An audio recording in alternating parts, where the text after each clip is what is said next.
Emakhosini bokokona bomkhulu ngiyanamkela ku channel yami. As I promised, this is part 4 from the video I made Idlozi neZitha, right?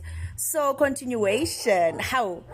Okay, kusasenjalo ke abantu sebasibukele ke thina abugele abafake amaduka amhlophe sibuye esontweni kuhle sibahle kumnandi ku grand. Girl goes on and says when just because you went to school, you got better things than us, you think you are better. And I'm like, okay, kungenaphi for me to say masithatheni imithwalo yabantu to you saying I think I'm better asihlangani. So I remember ukuthi ugelweke isikolo ka grade 9. I'm the one who was there to say mamela babes, because I understand your age and awusafila ukufaka uniform and you feel ukuthi somdala. Finish grade 9, then mase uya ka grade 10 you can apply a college you can go, don't wear school uniform, it's fine, but you need to finish school.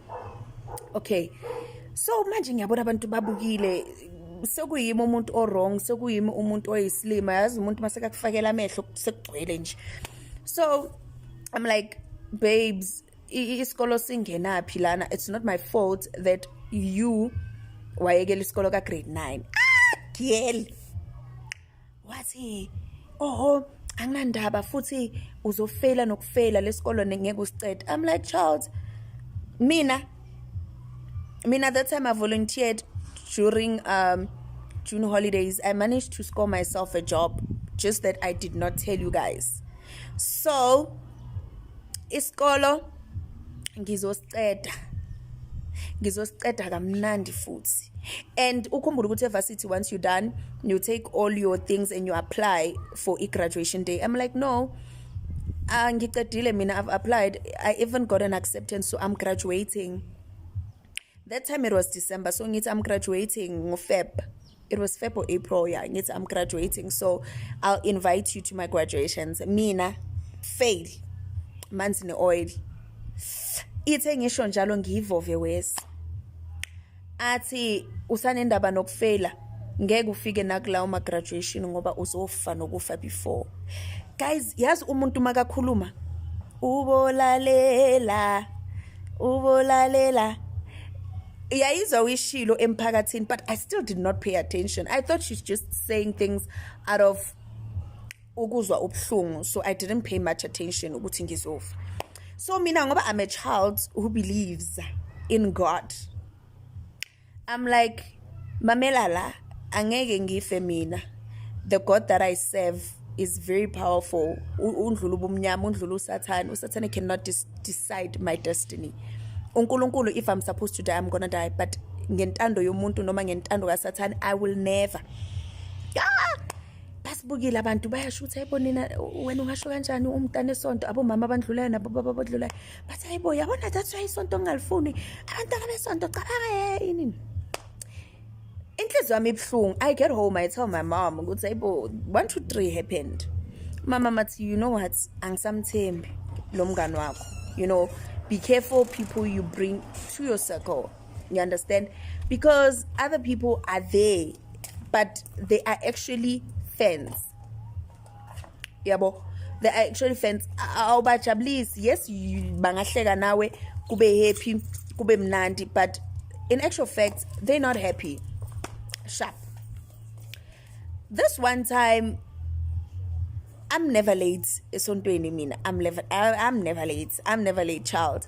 So ngikhohlwe ivaseline ukugqoba umlomo. Mangikhohlwa ivaseline ukugqoba umlomo, ngijike endleleni ngithi no ngiyothatha ivaseline, knowing me the way ngathanda ukuba late, bengeke ngijike.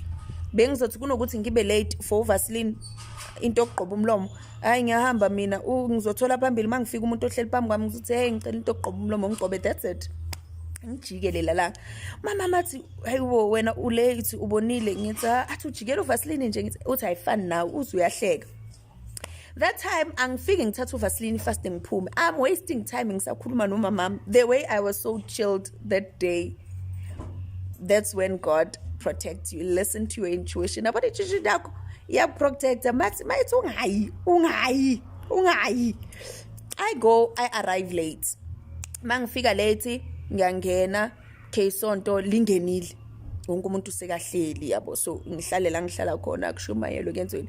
So after church kusale abomama, which is abantu besifazane nabomama nanani. So normally a week before sidla umthendeleko siyenze lokho ukuthi you must ask for forgiveness, ukuthi mawuzodla umthendeleko yabo, ask if kunento ekublockile or if uthanda ukubonga, like just say anything, sort of like inhlambuluko. Abantu bakhuluma ay mina ke ugelo phaphayo ngisukume, because now in my mind I'm like mina ngithanda ukubonga uNkulunkulu, because I'm thinking ukuthi okay, next week, actually yeah, next week or that week we're supposed to move into the new house that I bought for my mom. That's also another story for another day. I'm gonna make a video to tell you how I got that house. It was just a miracle. Yeah, so I'm like, I'm full of gratitude because I've achieved so much in my life. I'm still 20 at that time. So for a child my age, I'm very proud of myself. I've achieved a lot. You know, I'm grateful. I stand up.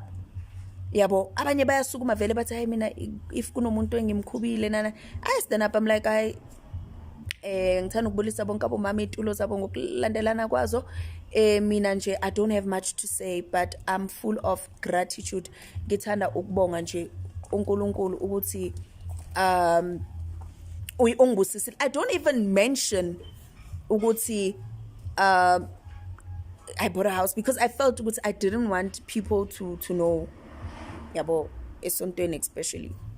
I'm just like, I'm thankful. He's a faithful God. Even when I don't deserve it, He's faithful to me.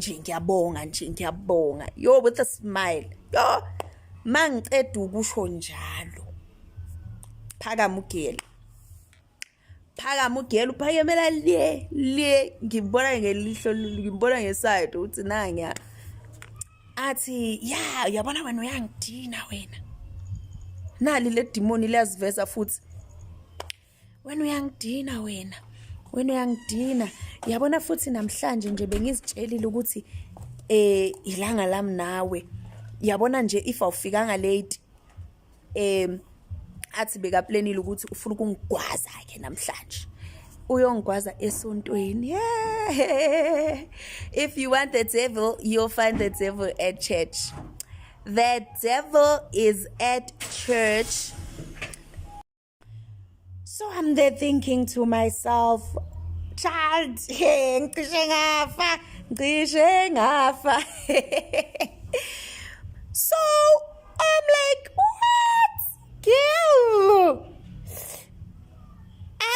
Athi nje wena bengifuna ukugwaza, bengifuna ukuthi mawungena, remember apostoli before church starts kuba nesikhathi sokuthi kuyaculwa, you know, so kuba nesiphithiphithi, so bekafuna ukuyenza at that time. So mina mangifika late beka akasakwazi ukuthi ayenze, so bekafuna ukuthi mangingena ngomnyango fika ngijampela, athi bekufanele nje athi yabona wena bekufanele nje isidumbu sakho silapha emnyango sikubukele, bekufanele wonke umuntu uyakhala manje, they are mourning your death. Athi ngithi yabona le story guys siyiqiniso, yabona if you know me and we went to church together, if you know the story, I comment, of which I don't know if there's people who are following me or not, but anyway, athi bengena mina apostoli the house of the 12 apostle, and under Obabtwala, and being branch ami base Muriting. The name of the school was Muriting. I won't mention the name of the person, but the person knows themselves. They know themselves. And if bafuna ukuqhamuka nabo bazoqhamuka basho ukuthi ayibo girl ukhuluma iqiniso. Yabona? Ukhuluma iqiniso. Hayi, yimloya. Umuntu awukhiphe umesa, awukhiphe athi yabona wena ngigwaza namhlanje. Yay! Kids, umese. Abantu bascreame. Bafuna ukumvimba. Abo baba ngithi bekwabo mama kuphela inside. Abo baba baphume from outside. You know what? Video yami, I think it's too long. So let me make another part, the last part, which was part 5.